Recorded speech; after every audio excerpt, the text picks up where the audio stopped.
మన పింకీ మీడియా అంత వచ్చిందిగా. బాపు డబ్బులు ఏం డబ్బులు రాటిల్లు? అరే గదేంది బాపు, నేను పైసలు తీసుకురమ్మని చెప్పినాగా. తీ బాపు, బానే దోచుకున్నావు ప్రజల కాడ, తీ. ఇంకా తీస్తూనే ఉన్నా కదరా. ఏంది ఈ మధ్య మీ ఛానల్లో రేవంత్ రెడ్డిని తిట్టించే వీడియోలు తగ్గాయి? ఏం మాట్లాడుతున్నావురా? గట్లేం లేదు సార్, తిట్టిస్తూనే ఉన్నాం. ఎక్కడ తిడుతున్నారమ్మా, మేమంతా చూస్తున్నాంగా. ఒకప్పుడు ఎలా తిట్టించేవారు, ఇప్పుడు ఏమైంది? అంటే డెవలప్మెంట్ ఎక్కువైంది కదా సార్, రేవంత్ రెడ్డిని తిట్టేటోళ్ళు తక్కువ ఇల్లు. తిట్టే వాళ్ళు తగ్గితే మీరు పేమెంట్ పెంచండి. ఏం చేసైనా సరే రేవంత్ రెడ్డిని తిట్టే వీడియోలు రావాల్సిందే.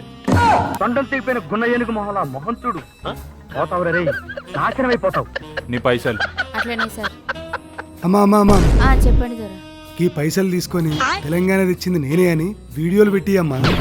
అరే ప్రతి మీటింగ్ లో నేను చెప్తానే ఉన్నా, అది చాలదా?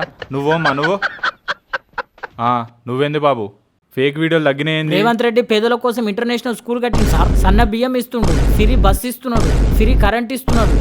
ఇవన్నీ జనాలకు అందుతున్నాయి. ఫేక్ అని ఎట్లా చెప్తాం? అరే ఎట్లా చెప్పాలి? అన్ని మేమే చెప్పాలనా? ఇంగో నీ పైసలు తీసుకో, పైసలు తీసుకొని ఆ ఫేక్ న్యూస్ మొత్తం ప్రచారం చేయి. 10 ఏళ్ల సంధి మనం అవినీతి చేసి సంపాదించిన సొమ్మురాటిల్లు ఇది.